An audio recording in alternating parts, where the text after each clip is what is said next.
नमस्कार दोस्तों, स्वागत है आपका अपने चैनल फ्री ऑनलाइन स्टडी पर। दोस्तों, आज का वीडियो में हम लोग बात करेंगे भारतीय राजनीति से संबंधित टॉप 10 क्वेश्चन के बारे में। तो चलिए दोस्तों, वीडियो को स्टार्ट करते हैं बिना कोई समय गंवाए। तो दोस्तों, आज का जो पहला प्रश्न है दोस्तों, वह है भारत के राष्ट्रपति की तुलना निम्नलिखित में से किससे करना सर्वाधिक उचित है। ठीक है, तो पहला ऑप्शन है दोस्तों अमेरिका के राष्ट्रपति से, दूसरा में है फ्रांस के राष्ट्रपति से, तीसरा में है ब्रिटेन के सम्राट से और चौथा में है श्रीलंका के राष्ट्रपति से। तो दोस्तों, इसका जो सही आंसर होगा वह होगा ब्रिटेन के सम्राट से। ठीक है, अब देखिए दोस्तों, बात करते हैं भारत के राष्ट्रपति के बारे में। तो दोस्तों, संविधान के अनुच्छेद 52 में कहा गया दोस्तों भारत का जो है एक राष्ट्रपति होगा। ठीक है, 52 में कहा गया है।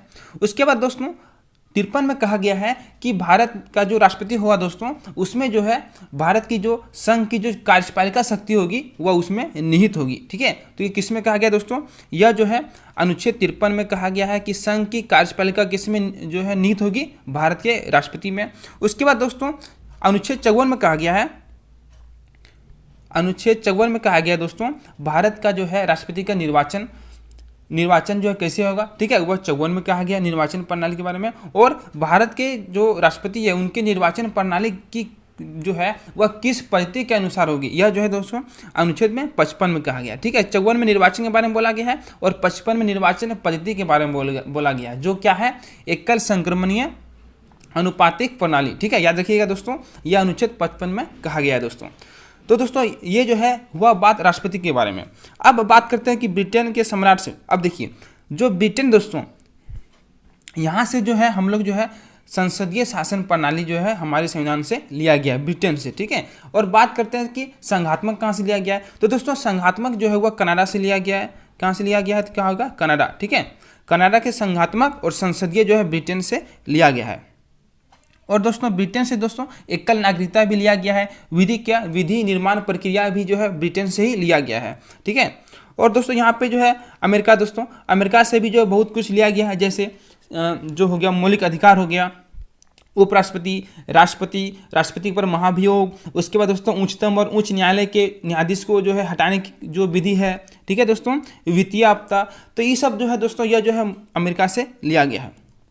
तो दोस्तों आप लोग सारी जानकारी को दोस्तों अच्छी तरह से याद रखिएगा। अब चलते हैं अगले सवाल पे। अगला सवाल है दोस्तों, राष्ट्रपति चुनाव संबंधी मामले किसके पास भेजे जाते हैं। अब देखिए, यदि राष्ट्रपति का दोस्तों चुनाव होता है तो यदि कुछ उसमें दोस्तों यदि कुछ गलती होता है या कोई गड़बड़ी होता है तो दोस्तों तो उसका जो है निपटारा कौन करेगा। ठीक है, नहीं उसका समाधान कौन करेगा दोस्तों, तो उसका समाधान करने के लिए देखिए यहाँ पे दिया गया ऑप्शन में क्या क्या है। पहला है चुनाव आयोग, दूसरा में है संसद, तीसरा में है उच्चतम न्यायालय और चौथा में है उपराष्ट्रपति। तो दोस्तों इसका सही आंसर होगा उच्चतम न्यायालय, यानी दोस्तों इसे जो है सर्वोच्च न्यायालय कहते हैं। यह दोस्तों भारत का जो है सर्वोच्च जो है न्यायालय होता है। ठीक है, इसमें दोस्तों सभी जो है मामले दोस्तों यहाँ पे जो है अंतिम होते हैं, इसका जो निर्णय होते हैं। ठीक है, तो देखिए दोस्तों अब बात करते हैं उच्चतम न्यायालय के बारे में। तो संविधान के अनुच्छेद 124 में कहा गया दोस्तों भारत का जो है एक उच्चतम न्यायालय होगा, यानी उच्चतम न्यायालय का गठन किस में कहा गया है, तो अनुच्छेद 124 में। उसके बाद दोस्तों जो उच्च न्यायालय है दोस्तों, उच्च न्यायालय, ठीक है, इससे जो दोस्तों नीचे लेवल पर हो गया उच्च न्यायालय, उसके नीचे हो गया जिला न्यायालय।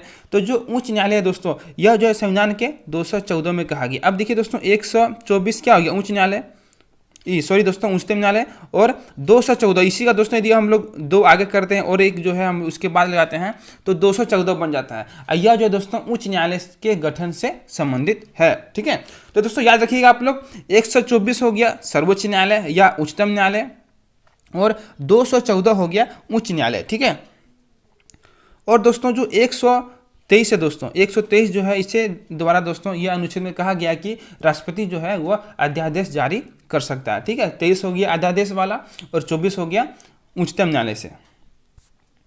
अब दोस्तों यहाँ पे जो है संसद है, संसद दोस्तों यह जो है 3 चीज़ से मिलकर बना होता है। ठीक है, 3 अंग से, इसका 3 अंग है, क्या क्या है, लोकसभा है, राज्यसभा है और एक राष्ट्रपति है। ठीक है, तो यह जो है दोस्तों अनुच्छेद 79 में कहा गया है 79, इसमें जो है संसद का निर्माण प्रणाली कैसे होगा, किससे मिल के बनेगा, इसमें बारे में कहा गया है। उसके बाद दोस्तों हम लोग ने जाना कि संसद जो है 3 अंग से मिला हुआ है, लोकसभा, राज्यसभा और राष्ट्रपति।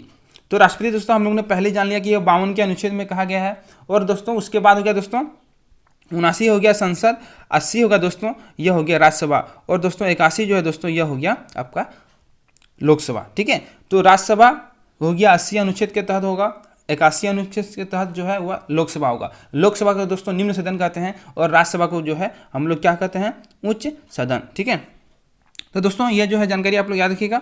अब चलते हैं अगले सवाल पे। अगला सवाल है दोस्तों क्या है, देखिए अगला सवाल है, यदि राष्ट्रपति और उपराष्ट्रपति दोनों देश से बाहर हों तो उस स्थिति में उनका कार्यभार का कौन ग्रहण करेगा। अब देखिए दोस्तों यहाँ पूछा गया है कि यदि राष्ट्रपति और उपराष्ट्रपति दोस्तों दोनों है ना, यानी प्रेसिडेंट और वाइस प्रेसिडेंट दोनों यदि जो है एब्सेंट रहते हैं तो उसके जगह पे दोस्तों उनका जो कार्य होता है दोस्तों वह कौन संभालेगा, कौन उसका जो ग्रहण करेगा कार्य को। तो पहला ऑप्शन में है दोस्तों राज्यपाल, दूसरा में है प्रधान सेनापति, तीसरा में है सर्वोच्च न्यायालय के मुख्य न्यायाधीश, और चौथा यानी अंतिम है दोस्तों प्रधानमंत्री यानी प्राइम मिनिस्टर। तो दोस्तों इसका सही आंसर आपको बताना है, क्या होगा, सही आंसर होगा दोस्तों सर्वोच्च न्यायालय के मुख्य न्यायाधीश। ठीक है, यानी दोस्तों उच्चतम न्यायालय के जो मुख्य न्यायाधीश होंगे दोस्तों ये जो है क्या होंगे, इनका जो है कार्यभार संभालेंगे। कब, जब राष्ट्रपति और उपराष्ट्रपति नहीं रहेंगे यानी जो है अनुपस्थित रहेंगे तब। ठीक है दोस्तों, तो सर्वोच्च न्यायालय के मुख्य न्यायाधीश जो है संभालेंगे। अब चलते हैं दोस्तों हम लोग अगले सवाल पे। अगला सवाल है, निम्नलिखित में से किसकी नियुक्ति भारत का राष्ट्रपति करता है। अब देखिए दोस्तों राष्ट्रपति जो है किसकी नियुक्ति करता है, यहाँ पे दिया गया ऑप्शन, पहला में है भारत का महानिवादी, दूसरा में है नियंत्रण एवं महालेखा परीक्षक, तीसरा में है एक राज्य का राज्यपाल, चौथा में है उपरोक्त सभी। तो दोस्तों इसका सही आंसर क्या होगा, इसका सही आंसर होगा उपरोक्त सभी, यानी दोस्तों भारत का महानिवादी, नियंत्रण एवं महालेखा परीक्षक और एक राज्यपाल, तीनों का नियुक्ति कौन करेगा दोस्तों, तो राष्ट्रपति करेगा। ठीक है, भारत का एक महानिवादी होगा दोस्तों, यह जो है संविधान के अनुच्छेद 76 में कहा गया है। ठीक है, 76 में क्या कहा गया है कि भारत का ही जो है महानिवादी होगा। उसके बाद दोस्तों अनुच्छेद 148 से लेकर 151 तक में जो है नियंत्रण एवं महालेखा परीक्षक के बारे में जो है लिखा गया है, यानी अनुच्छेद में है। ठीक है, तो आप लोग इसे याद रखिएगा दोस्तों। अगला सवाल है, राष्ट्रपति निम्न में से किस सूची के विषय पर अध्यादेश जारी कर सकता है।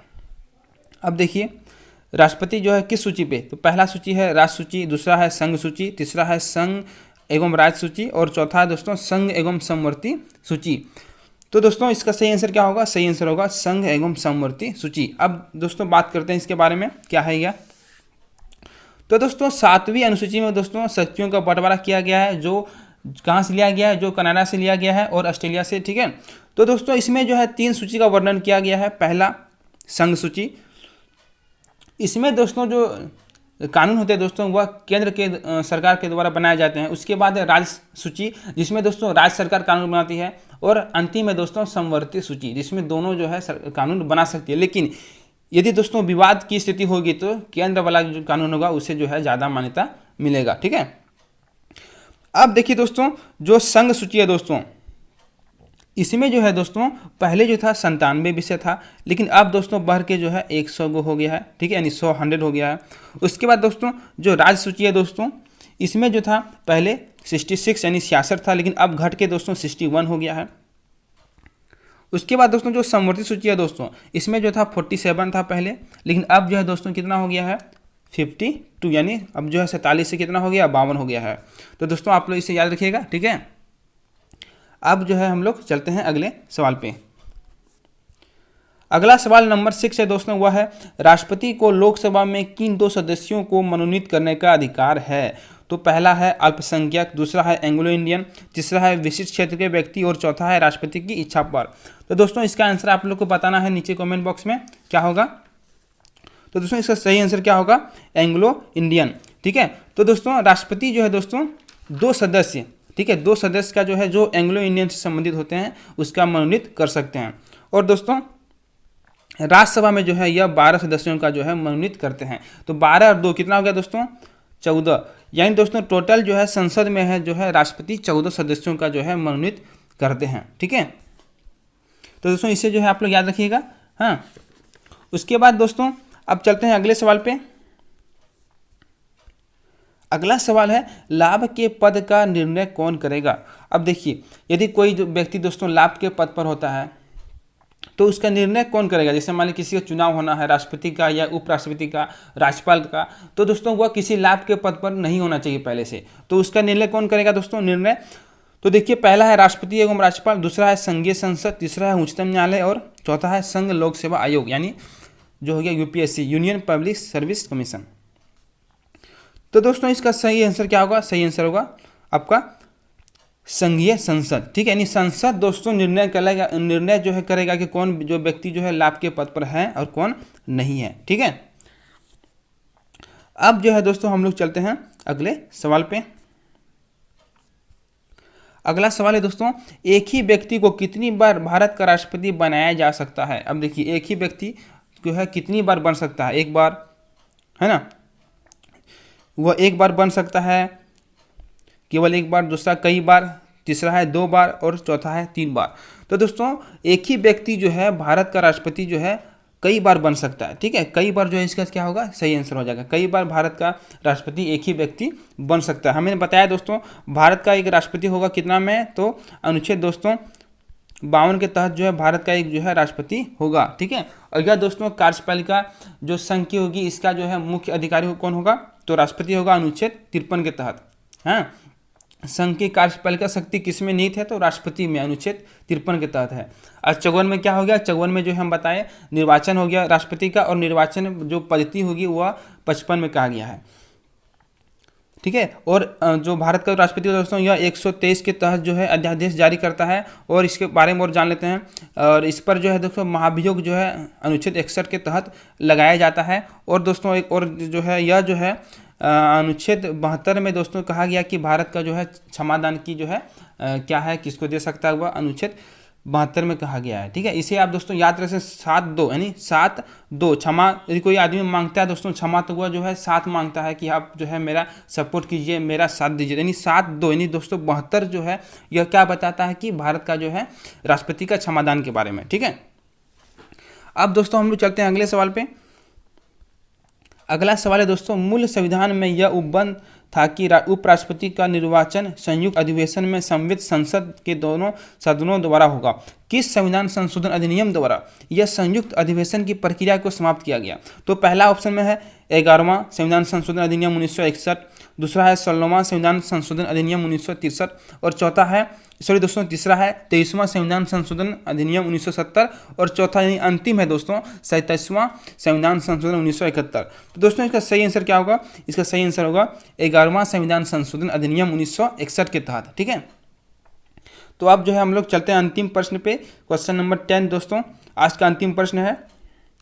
यह है भारत के उपराष्ट्रपति को पदच्युत करने का संकल्प यानी पद से हटाने का संकल्प निम्नलिखित में से कहाँ प्रस्तावित किया जा सकता है। तो यहाँ पहला ऑप्शन में है केवल लोकसभा में, दूसरा में है संसद के किसी भी सदन में, तीसरा में है संसद की संयुक्त बैठक में और चौथा में है केवल राज्यसभा में। तो दोस्तों इसका सही आंसर क्या होगा, सही आंसर होगा केवल राज्यसभा में। ठीक है, राज्यसभा में दोस्तों हम लोग जो है उपराष्ट्रपति को दोस्तों एक प्रस्ताव पारित करते हैं पहले। ठीक है, और उस पर दोस्तों लोकसभा जब सहमति देता है तो हम लोग जो है उपराष्ट्रपति को पद से हटा सकते हैं। लेकिन इससे पहले दोस्तों हमें जो है 14 दिन पहले दोस्तों सूचना जारी करना होता है। ठीक है, उपराष्ट्रपति को, उसके बाद ही दोस्तों हम लोग जो प्रस्ताव को रखते हैं और फिर उसको जो है हम लोग बहुमत से पारित करते हैं। ठीक है, और दोस्तों भारत का जो है एक उपराष्ट्रपति होगा, यह जो संविधान के अनुच्छेद 61 में कहा गया है। ठीक है, या और जो उपराष्ट्रपति होता है दोस्तों यही जो है राज्यसभा का जो है उपसभापति होता है। ठीक है, तो अनुच्छेद 64 और 89 में जो है कहा गया है कि भारत का जो है राज्यसभा का जो सभापति होगा वह कौन होगा, वह उपराष्ट्रपति होगा। तो दोस्तों ये सब याद रखिएगा आप लोग, बहुत बार एग्जाम में यहाँ से क्वेश्चन पूछे गए हैं। तो दोस्तों आज के वीडियो में हम लोगों ने टॉप 10 क्वेश्चन जो राजनीतिक विज्ञान से संबंधित थे उसके बारे में जाना। ठीक है, तो दोस्तों आप लोग इस वीडियो को ज़्यादा से ज़्यादा आप लोग लाइक कीजिए, शेयर कीजिए और हमारे चैनल को दोस्तों अभी तक आपने सब्सक्राइब नहीं किया है तो अभी सब्सक्राइब करके बेल बटन को दबाना न भूलें, ताकि हमारी सारी वीडियो जो है दोस्तों आपके पास सबसे पहले जो है पहुंच सके। तो दोस्तों उम्मीद करते हैं कि आपको यह वीडियो बहुत ही अच्छी लगी होगी और आप लोग इसे जरूर शेयर कीजिएगा। तो दोस्तों अब मिलते हैं अगले वीडियो में, तब तक के लिए बाय, थैंक यू।